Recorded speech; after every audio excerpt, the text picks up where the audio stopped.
Boa tarde. Hoje vamos falar do tema Espiritismo. O grupo é composto por Brenda Evelyn Rocha Sintob, Camila Fortunato Costa, Daniele Regina Barromeu, eu, Igor César de Araújo e Matheus Lamas Galvão. Primeiramente, vamos falar sobre o que é o Espiritismo.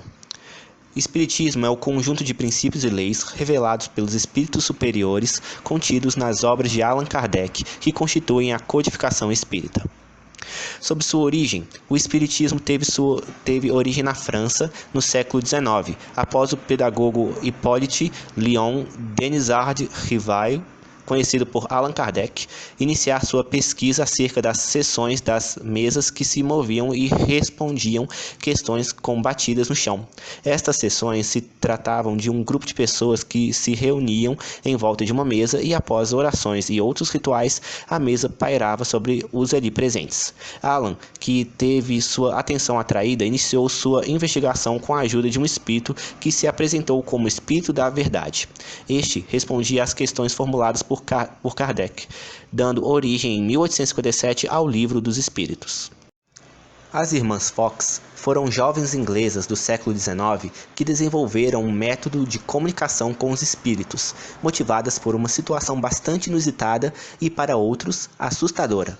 Em 1848, sua casa numa pequena cidade norte-americana se viu infestada de barulhos e movimentos estranhos e inexplicáveis. Sons oriundos da madeira, batidas variadas, portas batendo e barulhos assustadores geraram medos e preocupações. Ao observar as origens dos fenômenos e perceber que era bastante provável que estivessem vindo de um espírito ou seriam a manifestação de uma força poderosa, as irmãs começaram a buscar uma forma de comunicação com as origens deste som. Desta comunicação, descobriu-se que os barulhos tinham nome, sobrenome e identidade. Refere-se a um vendedor de produtos de nome Charles Rosman, que foi assassinado naquela casa alguns anos anteriores, e seu corpo foi enterrado no sótão da casa, a uma distância de 10 pés. As irmãs Fox trouxeram grandes contribuições para a sociedade mundial. Residentes em uma pequena cidade chamada Hildesville, pequeno povoado nos Estados Unidos da América, motivaram um movimento que levou o professor Hippolyte Léon Denisard Rivail a pesquisar e estudar um novo fenômeno em curso que culminou na codificação da doutrina dos espíritos, iniciada com a publicação de O Livro dos Espíritos em 1857. Além disso, foram influência para pesquisas de Kardec. Hippolyte Léon Denisard Rivail, conhecido por Allan Kardec, nascido em 3 de outubro de 1804 na cidade francesa de Lyon, foi um pedagogo, bacharel em letras, ciências e doutor em medicina. Linguista insigne, conhecia a fundo e falava corretamente o alemão, o inglês, o italiano e o espanhol. Conhecia também o holandês e podia facilmente exprimir-se nesta língua. A vida de Kardec pode ser dividida em duas fases. A primeira, até seus 50 anos, em que era reconhecido socialmente como Hippolyte, e a segunda fase, após seus 50 anos, em que é reconhecido como Allan Kardec. Ainda com seu nome de batismo, Hippolyte iniciou seus estudos na escola de Pestalozzi e posteriormente tornou-se membro de várias sociedades sábias e escritor de diversas obras pedagógicas, nas quais muitas foram adotadas pela Universidade de França, o que impulsionou a construção de sua fortuna. Era conhecido e respeitado. Seus trabalhos eram apreciados e reconhecidos muito antes que fosse imortalizado o nome de Allan Kardec. Dedicando-se em 1824 a 1854 integralmente ao ensino, no qual escreveu também obras didáticas. Em 1854, pela primeira vez, ouviu falar do fenômeno das mesas girantes, a princípio pelo Sr. Fortier, magnetizador com o qual mantinha relações, em razão dos seus estudos sobre o magnetismo, que lhe disse um dia: "Eis aqui uma coisa que é bem mais extraordinária. Não somente se faz girar uma mesa, magnetizando-a, mas também se pode fazê-la falar. Interroga-se e ela responde." Mas ele não acreditou. Ele queria provas. Ver para crer. Desde então, ele começou a procurar fontes de informações e foram surgindo dúvidas e mais dúvidas, até que finalmente testemunhou o fenômeno das mesas girantes, que saltavam e corriam, e isso em condições tais que a dúvida não era mais possível.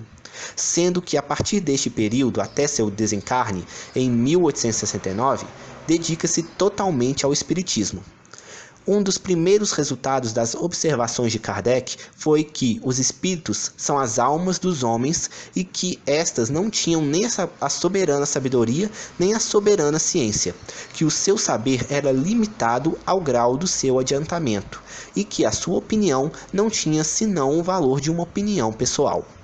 Além do Pentateuco espírita, escreveu diversas outras obras. O que é o Espiritismo na sua mais simples expressão, instruções práticas sobre as manifestações espíritas e obras póstumas. Também lançou a Revista Espírita em 1858, que ele dirigiu por 12 anos.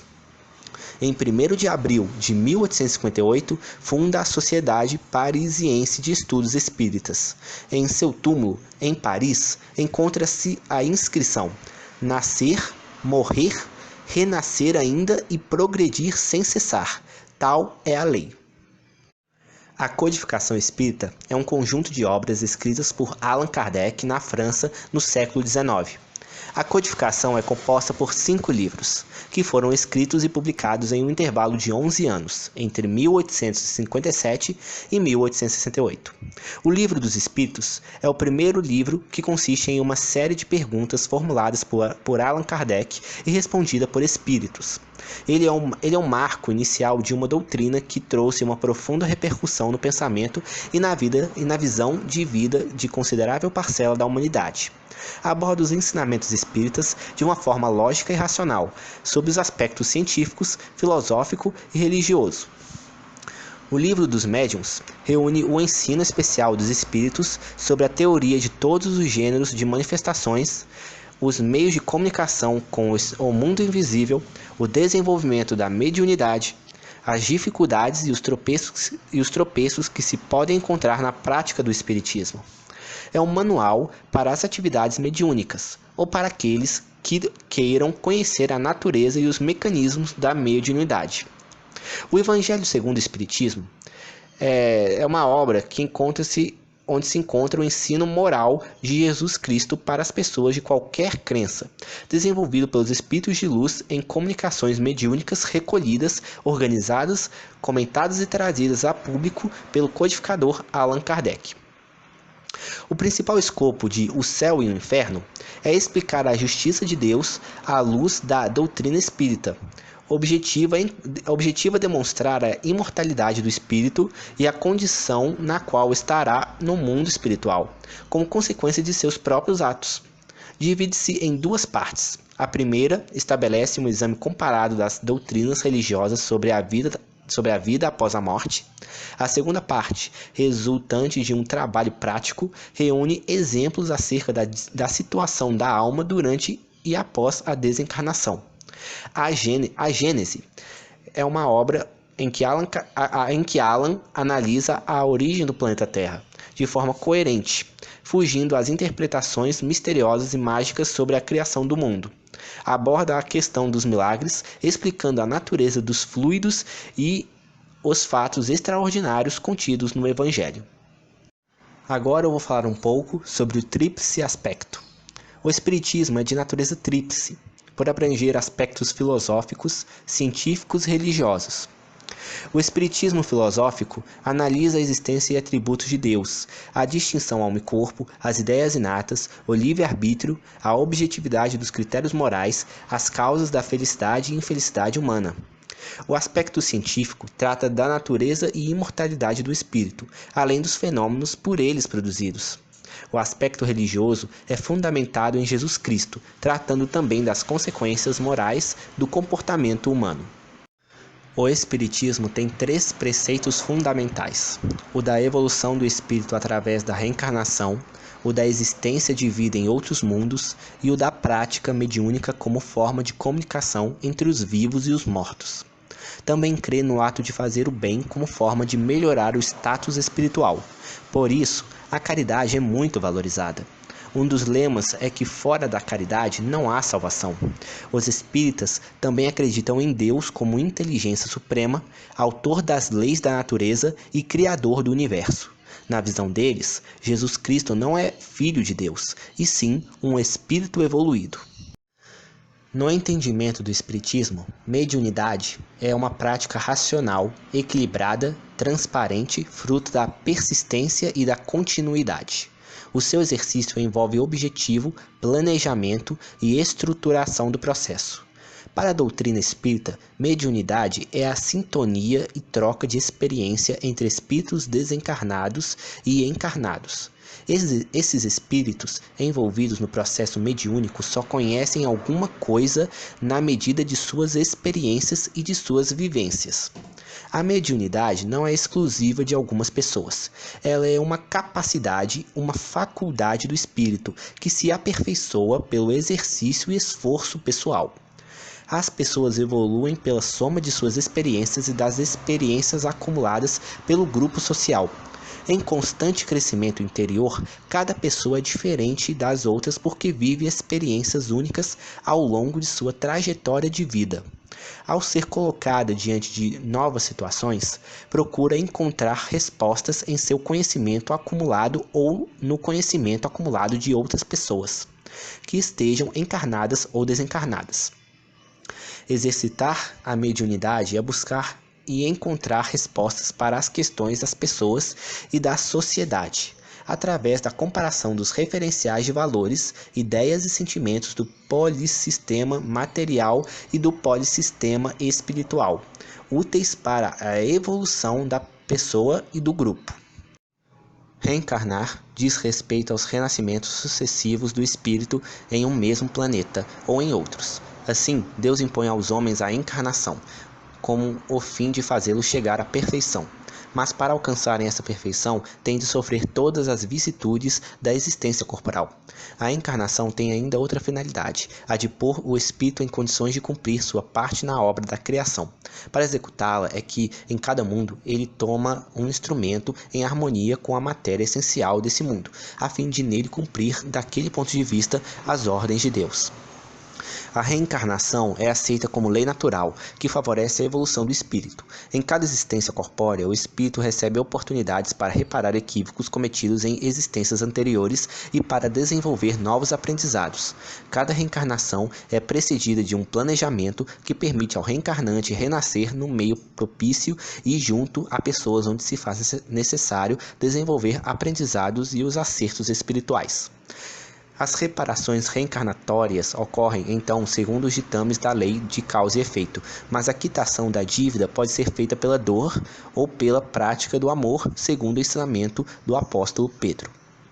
Agora eu vou falar um pouco sobre a escala espírita.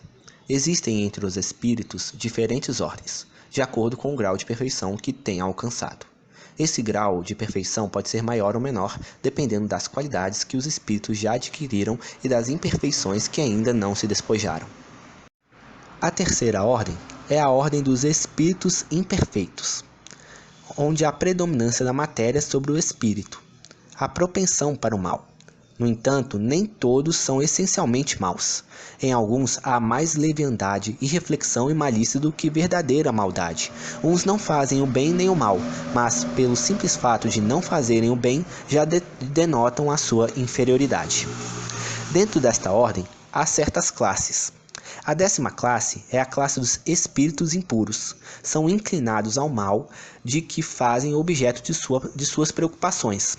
Como espíritos, dão conselhos desleais, sopram a discórdia e a desconfiança e se mascaram de todas as maneiras para melhor enganar. Ligam-se aos homens de caráter bastante fraco para cederem às suas sugestões, a fim de induzi-los à perdição, satisfeitos em conseguirem retardar-lhes o adiamento, fazendo-lhes sucumbir nas provas que passam ao longo da vida. A 9ª classe é a classe dos espíritos levianos. São ignorantes, maliciosos, irrefletidos e zombeteiros. Gostam de causar pequenos desgostos e ligeiras alegrias, de intrigar, de induzir maldosamente os erros por meio de mistificações e de espertezas. A esta classe pertencem os espíritos vulgarmente tratados de duendes, trasgos, gnomos e diabretes. A oitava classe é a classe dos espíritos pseudo-sábios. Dispõem de conhecimentos bastante amplos, porém creem saber mais do que realmente sabem.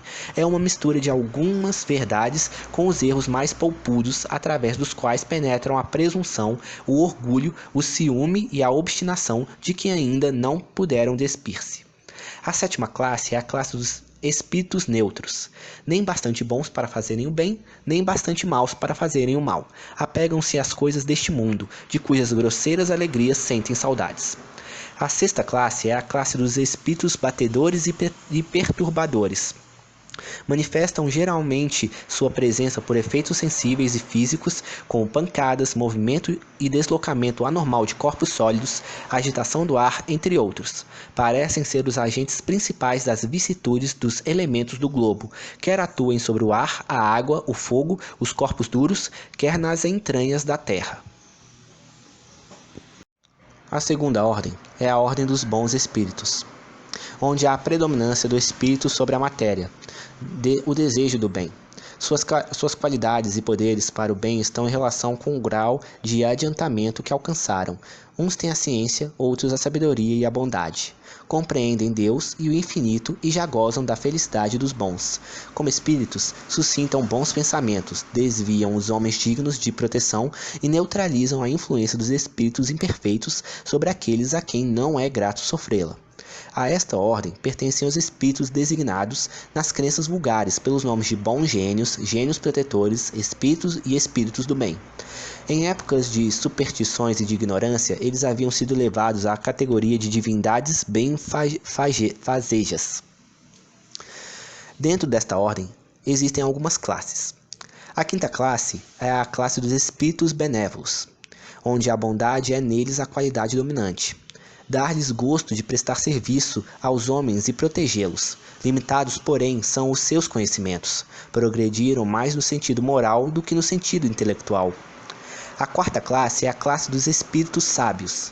Distinguem-se pela amplitude de seus conhecimentos. Preocupam-se menos com as questões morais do que com as de natureza científica, para as quais têm maior aptidão. Jamais são dominados por quaisquer paixões próprias dos espíritos imperfeitos. A terceira classe é a classe dos espíritos de sabedoria. As qualidades morais da ordem mais elevadas são o que os caracteriza, sem possuírem ilimitados conhecimentos. São dotados de uma capacidade intelectual que lhes dá juízo reto sobre os homens e as coisas. A segunda classe é a classe dos espíritos superiores. Esses em si reúnem a ciência, a sabedoria e a bondade. Da linguagem que empregam se exala sempre benevolência. Sua superioridade os torna mais aptos do que os outros a nos darem noções exatas sobre as coisas do mundo incorpóreo, dentro dos limites do que é permitido saber. Comunicam-se complacentemente com os que procuram de boa fé a verdade e cuja lama já está bastante desprendida das ligações terrenas para compreendê-la. A primeira ordem é a ordem dos espíritos puros, onde não há nenhuma influência da matéria, a superioridade intelectual e moral absoluta dos espíritos com relação aos espíritos das outras ordens. A primeira classe, que é a classe única desta ordem, é onde os espíritos que a compõem percorreram todos os graus da escala e se despojaram de todas as impurezas da matéria, tendo alcançado a soma de perfeição de que é suscetível a criatura. Não tem mais que sofrer provas, nem expiações. Gozam de inalterável felicidade porque não se acham submetidos às necessidades, nem aos vícios da vida material. Eles são os mensageiros e os ministros de Deus, cujas ordens executam para a manutenção da harmonia universal. Comandam a todos os espíritos que lhes são inferiores, auxiliam-nos na obra de seu aperfeiçoamento e lhes designam as suas missões. são designados às vezes pelos nomes de anjos, arcanjos ou serafins. Podem os homens pôr-se em comunicação com eles, mas extremamente presunçoso seria aquele que pretendesse tê-lo constantemente às suas ordens. Colônias espíritas, também chamadas de comunidades espirituais, cidades espirituais ou mundos transitórios, são locais nos quais os grupos de espíritos errantes, os desencarnados, se estabelecem transitoriamente enquanto aguardam novas encarnações. Esses locais, porém, não possuem uma rigidez geográfica, como acontece nas colônias dos vivos, dos encarnados. Estão, na verdade, mais ou menos próximo da Terra, segundo o grau de evolução de seus componentes. O que reage à formação da colônia espiritual é a lei da afinidade. Há diversos tipos de colônias espirituais. Entre elas estão os socorristas, cujo objetivo é atender e amparar os desencarnados presos aos seus dramas pessoais, que de certo modo estão ligados aos problemas terrenos. Existem também os correcionais, que visam atendimento aos suicidas, toxicômanos e os pervertidos sexuais. Um outro exemplo é a colônia relatada em uma obra psicografada por Chico Xavier, Nosso Lar. Essa é a colônia espiritual mais conhecida no Brasil. Ela teria sido fundada por portugueses desencarnados no Brasil em meados do século XVI, sobre a extensa região do estado do Rio de Janeiro. Nosso lar seria o local para onde são levados os espíritos socorristas vindos de várias partes do umbral do Brasil, para que recebam auxílios espirituais e possam compreender sua situação e continuar a jornada da evolução. O filme Nosso Lar foi baseado em uma obra de Chico Xavier e retratada a história de André Luiz, que morre e desperta no umbral, depois de aprender-se das falhas e da sua existência anterior. André é reconhecido e levado à colônia Nosso Lar, onde começa seu aprendizado sobre a realidade da vida humana e o funcionamento do universo espiritual. Caridade. O Espiritismo entende a caridade como um dever moral de todo homem e que não se resume apenas ao auxílio material. A palavra caridade, em algumas traduções do Evangelho, é traduzida por amor, tendo seu significado principal como ação em benefício do próximo. A prática da caridade promove a evolução espiritual do ser, quando se considera os seguintes princípios. Primeiro princípio: a pessoa caridosa ou amorosa jamais desampara o próximo, independente da situação, gravidade ou tipo de problema existente. Segundo princípio: a caridade é sempre manifestação do amor de Deus ao próximo. Terceiro princípio: a caridade promove o desenvolvimento de outras virtudes. Daí se revela como principal instrumento da salvação humana, por vivenciar a lei do amor. A caridade é a virtude fundamental para sustentar todo edifício das virtudes terrestres. Sem ela não existe mais nenhuma outra. Para os espíritas, a caridade é, em todos os mundos, o principal fator para a salvação, sendo considerada a própria virtude dada por Deus à criatura. Bezerra de Menezes. Adolfo Bezerra de Menezes Cavalcante foi um médico cearense, nascido na cidade de Aguaratena, no dia 29 de agosto de 1831. Mais do que um adepto, foi um defensor e divulgador da doutrina espírita.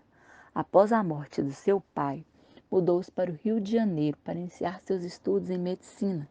Ficou conhecido como o médico dos pobres, pois atendia gratuitamente aqueles que mais necessitavam.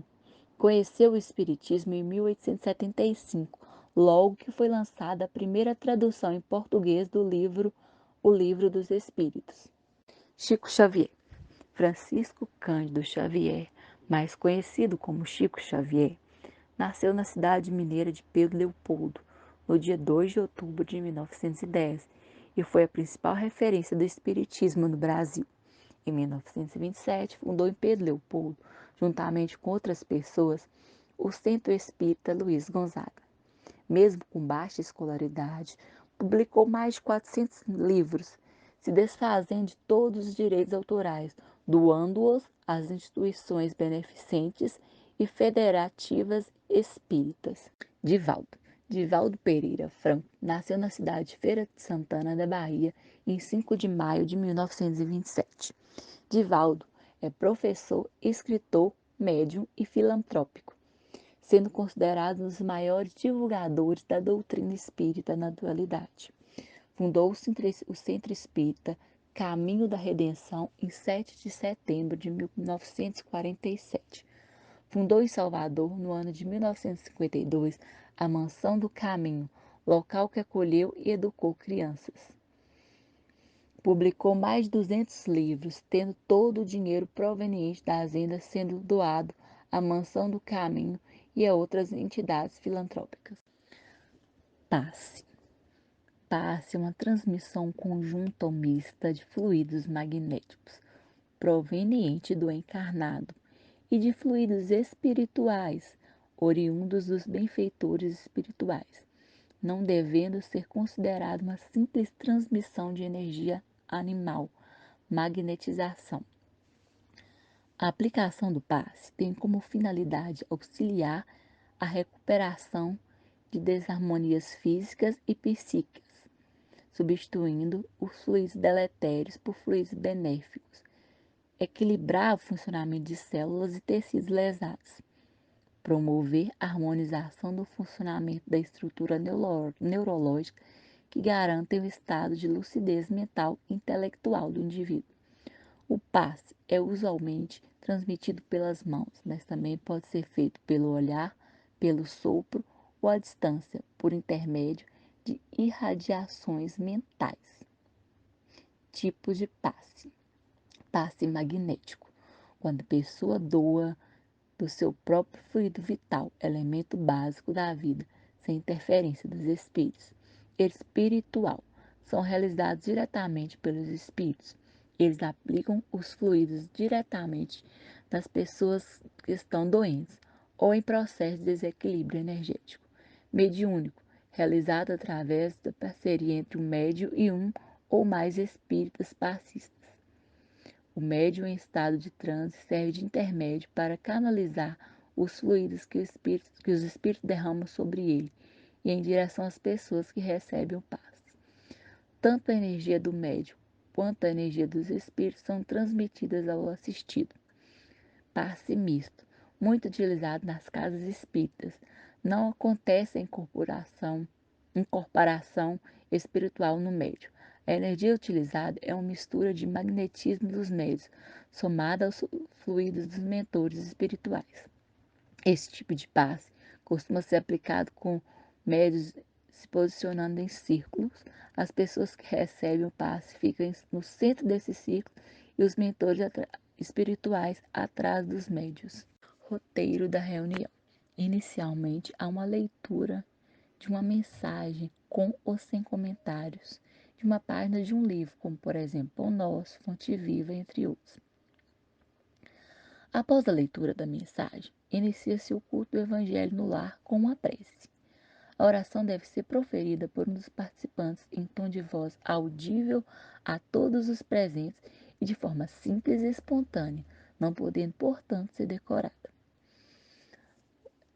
Encerrando-se a prece inicial, inicia-se o estudo do Evangelho de Jesus. O estudo do Evangelho de Cristo à luz da doutrina, o Evangelho segundo o Espiritismo de Allan Kardec.